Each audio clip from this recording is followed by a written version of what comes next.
Hey YouTube, welcome back to the channel.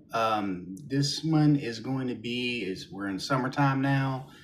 Some of y'all are probably sports car shopping or looking for that, I want to have some fun vehicle.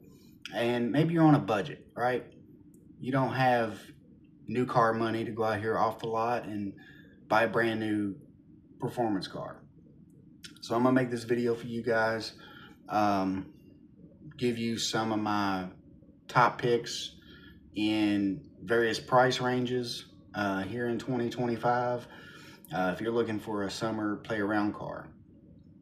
So we're going to start off with the cheapest, right? The cheapest, most affordable options out there. And my first pick is going to be, and this is going to offend the Miata lovers, but the Porsche Boxster.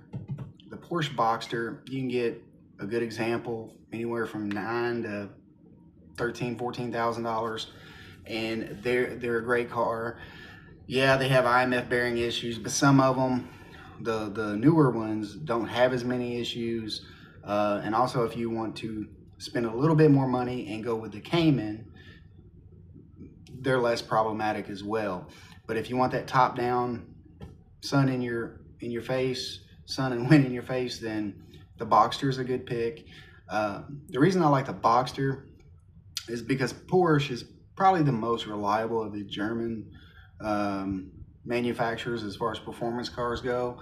It's amazing what kind of power they get out of V6s, and they just perform well for what they are, and it's got more power. You're going to have the power that goes with the aesthetic of the car. You know, the Miata is a fun car.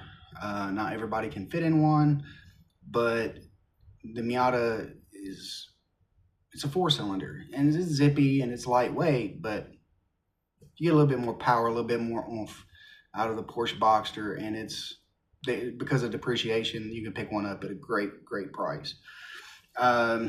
Next vehicle I recommend in that range is going to be a C5 Corvette. The reason I'm not mentioning the C6 is because even though C6s are continuing to depreciate, and this is just a personal preference, I don't like the C6 interior. It feels cheap-ish for a Corvette. The C5, when you sit in it, you know you're in a Corvette. They made it unique to the car. And then the C6 they cheaped out on the interior. And then the C7, of course, is more money, but you get a little bit more refinement with the interior. You feel like you're in a higher end vehicle, you know, even though they're all Corvettes. I don't know, from C6, just the interior doesn't do it for me. Even though the exterior is beautiful, the exterior is gorgeous, but you know, with that interior, sidebar here, when you look at vehicles and you go, man, I'd like to own this one day, you're seeing it as it's driving by you, and you get to see its body lines and its beauty. But then when you actually buy it, you realize as a driver, you're looking at the dashboard. So that's what you see the most of. Now, yeah, you get to see it in the driveway or in the garage, but when you're actually driving it, you're looking at the dashboard. So you want to feel good about what you're looking at. So yeah, C5 Corvette, I recommend. And the reason I like the C5 took a long time to grow on me, but the C5, GM, from after the C5, from C6 on up, requires premium fuel. C5, you can actually put regular fuel in there. So save you a little bit at the pump, and plenty of performance for driving around. And if you can spring for one that will increase in value, will appreciate instead of depreciate, go for a Corvette Z06, a C5 Z06. Those are going to appreciate in value, and the C5 will probably appreciate at some point, but it's probably at rock bottom depreciation, so it'd be a wise purchase. And then lastly,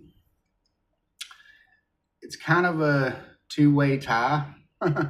in that price range. But like if you can find a Nissan 350Z or 370Z, $10 to $15,000. I mean, yeah, I know the Nismos and things like that are going to be more, but the Nissan 350Z is a good car. Or even if you can find one that's not been abused, modified, and got a ton of mileage, you can probably find the Infiniti G35 Coupe is a good car too for to have a little fun with. They hold power. The VQ engine that they put in those makes plenty of power. It's good power, and the exhaust note is debatable. Some people love it, some people hate it. And then on up to the say $25,000 to $30,000 range. Obviously, you're going to have the C5Z06. Is going to be a performance bargain, and really in this price range here, I'm going to give out performance bargains. All right, it's not going to be your run of the mills. It's going to be probably specialty editions of cars that you can get nowadays for around 25 to 30 grand, and they will hold value. You don't have to worry about losing a ton of money on them. Now, I'm obviously going to advocate for finding a good example of something. Don't go get something that's been wrecked 6 times and it's been put back together and got 200,000 miles on it.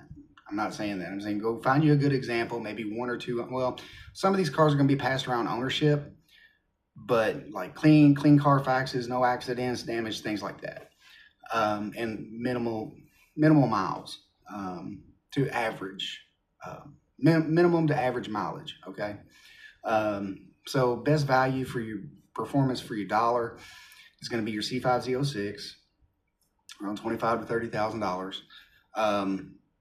Look for a Mustang Bullet, which is basically a Mustang GT, but it's a Bullet, so it's going to hold value, and you can get one with a little bit above average mileage for around the $30,000 price point if you look hard enough. They're really going anywhere between 30 and 40,000 with the super low miles. But if you can get one that somebody bought it and actually drove it, took care of it, you probably get one for around 30,000. It's good value. And then also, which is going to be a little bit, well, I'll do a $30,000 to $40,000 range too, but 20 to 30. All right, so we recap. We got C5Z06.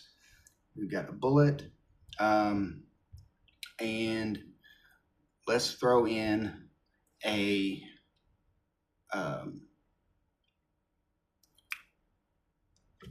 Jaguar XKR. Jaguar XKR, the newer ones, the Jaguar XKRs, they look luxurious. They punch above their weight. Thanks to depreciation, you can get the supercharged one and you get plenty of performance. Now, the ones after 02, from the factory, they've had the timing chain guides upgraded and modified to where they're metal instead of plastic and things like that. So they made a lot of upgrades to it. And, if you drive a Jaguar around and you drive it like it was intended to be driven, not like a maniac, but not like a Cadillac either, they hold up fairly well. So that handles the $20,000 to $30,000 range. Now let's go into the $30,000 to $40,000 range, and I won't go above that just because I'm trying to get good performance bargains in today's economy. And so I have a couple in there, and one's going to be a Shelby GT500. I'm gonna say 08 to like 2013, anywhere in there. Now you're probably not gonna find a 2013 for that unless it's got miles and things like that on it, but you should be able to find a 08 to 2012 fairly easily in that price range, in good shape. But that's a performance bargain, as well as the 2012 2013 Camaro ZL1. You got a good performance bargain there. Those have depreciated down to where you can snatch one of those up between $30,000 to $40,000, depending on mileage and ownership history, things like that. But those are real performance gems that you can get for the money. I don't know how if they've reached rock bottom depreciation just yet, but they're pretty close. I would say they're pretty close.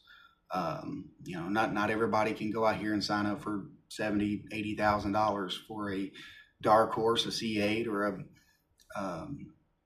you know, Challenger. You know, so with those are going to give you good value investments, borderline investments. Of course, I'm not trying to give financial advice, but I tend to look for a vehicle, like especially used, that is going to hold its value for a long time or has a good chance of appreciating in value. That's really why in this video I'm not recommending mainline trim levels on a lot of these cars. I mean, yeah, you got the I mentioned the 350Z, 370Z. Those are good, but that's why I mentioned like the Shelbys, the Bullets, the Mach 1s, ZL1, things like those trim levels are gonna be valuable, if not now, at some point. You know, of course, by all means, if you want to go out and just get, if you're okay with getting a base Mustang GT or a Camaro SS, you know, they're great. You're not going to go wrong either one. They all have their pros and cons, but you know, if you want a good bargain, you know, I'm giving you where the bargains lay. But hope you liked the video. See you on the next one, and God bless.